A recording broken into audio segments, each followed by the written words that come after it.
synchronous, asynchronous, self-paced, live. Let's unpack these terms together. Hello there. If we haven't met before, my name is Monica Burns. I'm an EdTech and curriculum consultant, the host of the Easy EdTech podcast, and the voice behind the blog ClassTechTips.com. I'm excited to join you today to unpack this EdTech concept. Let's go ahead and dive in.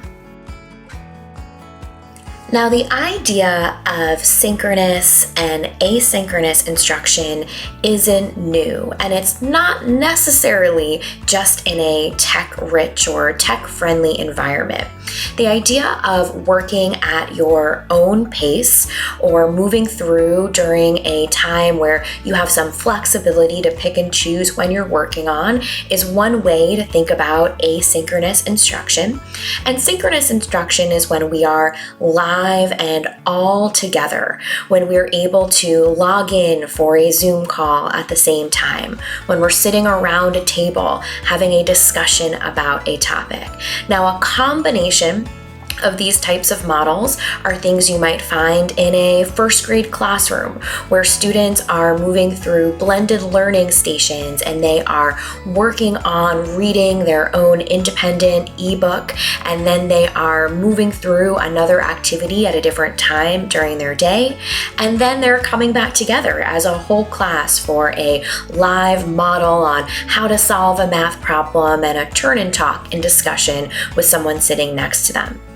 In a secondary environment, you might see both of these modes in action, where students are watching a YouTube video before class starts, coming into a classroom prepared to chat and talk about what they learned, moving through an online discussion so that they are posting responses over a course of a week, not an exact time, but within a time frame, and then maybe logging in for a group meeting on a Zoom call or jumping into a conversation while they're all together in a classroom. So a combination of asynchronous and synchronous modes of instruction are things we see in traditional face-to-face classrooms, as well as in virtual or distance learning environments. Let's unpack these two terms a little bit more and look at a few different ways that students might submit work or ask questions, especially if they are working in an asynchronous model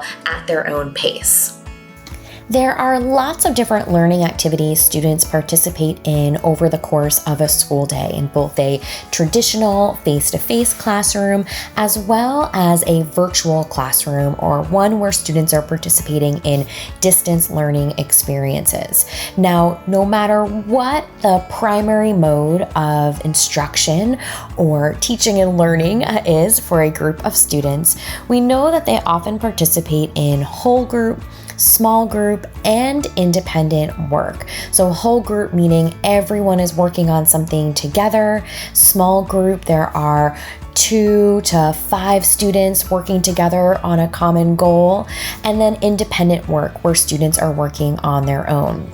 Now, students can participate in all 3 of these learning activities in an asynchronous, self-paced, as well as a synchronous or live, all together at the same time. Now, it might seem strange to think that students can participate in a self-paced or on their own schedule when participating in a whole group activity, but it's definitely possible. You might have a whole group learning activity like a mini lesson where all students might come together on the rug in a 3rd grade classroom and participate in a mini lesson together, or they might watch as a teacher is modeling how to solve a math problem in a high school classroom. But a mini lesson can take place live like that, of course, but it may also take place in a asynchronous or self-paced manner where a video is used to give students the information. They watch it on their own time, and then they come back together to do something that might take part live. So a mini lesson is an example of something that might happen live. Everyone's together during period 4 as we're working on something, or that mini lesson might be viewed as a video recording at a time that works best for a particular student. When it comes to the next steps after a mini lesson, a discussion can happen when everyone is together, students raising their hand or shouting out responses or participating in a discussion as a whole group of 15, 25, 35 students. Or it might take place in an asynchronous manner where students log into a discussion board, respond, and maybe give a comment or two to something that a classmate has added. So this synchronous and asynchronous piece is definitely possible in both spaces. In a small group setting where kids are working in pairs or groups of 3, 4, or 5 students, there are also opportunities for a synchronous, live, collaborative experience, as well as something that might feel more self-paced. So if students are all sitting side by side in a classroom, together in a group, tackling a task together, they can work synchronously to be part of that collaborative experience. They might also be physically together in a small group, but working at their own pace, perhaps moving through different stations together as they're working on their own individual task as part of a small group. You might also use asynchronous opportunities for small group check-ins, like having students give an update in a space where they can post a response to say, here's where I'm at.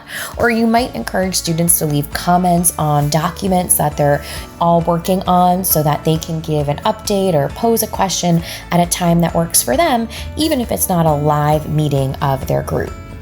Now, when it comes to independent work, students, of course, can work all at the same time on their own thing, or they might make their own schedule or check in at different times. In a classroom where students are practicing a particular skill or applying a particular strategy, they might have a differentiated piece of work or content that they are working on, that they are moving through at their own pace, or it may be something where everyone is working on something pretty similar at the same time. So in both of these spaces, you have an opportunity to decide, are we doing this live at the same time, or are we giving students an opportunity to set their own schedule, move through their own pace, and work within a timeline that you've established that's just right for your group? It's so important for students to have a quick and easy way to get in touch with their teacher, especially if they're working on a self-paced, their own timeline in an asynchronous model.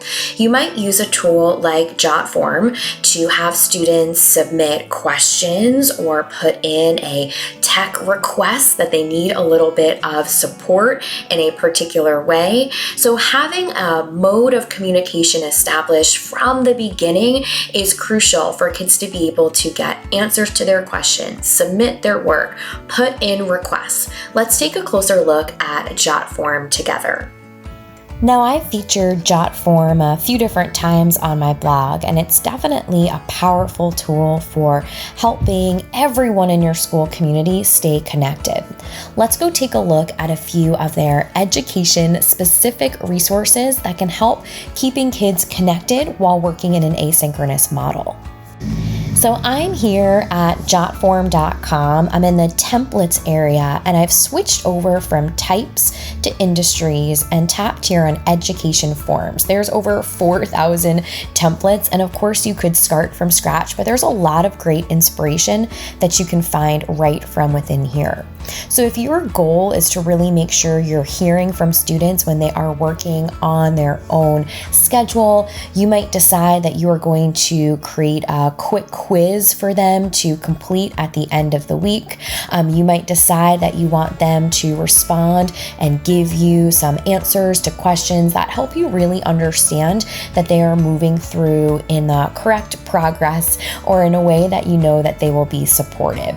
So I definitely encourage you to take a look at all of the different templates that are here within Jotform, specifically underneath the industries and the education form area. Of course, if you have particular questions or things that you want to pose to students as they're working asynchronously, you can create one from scratch.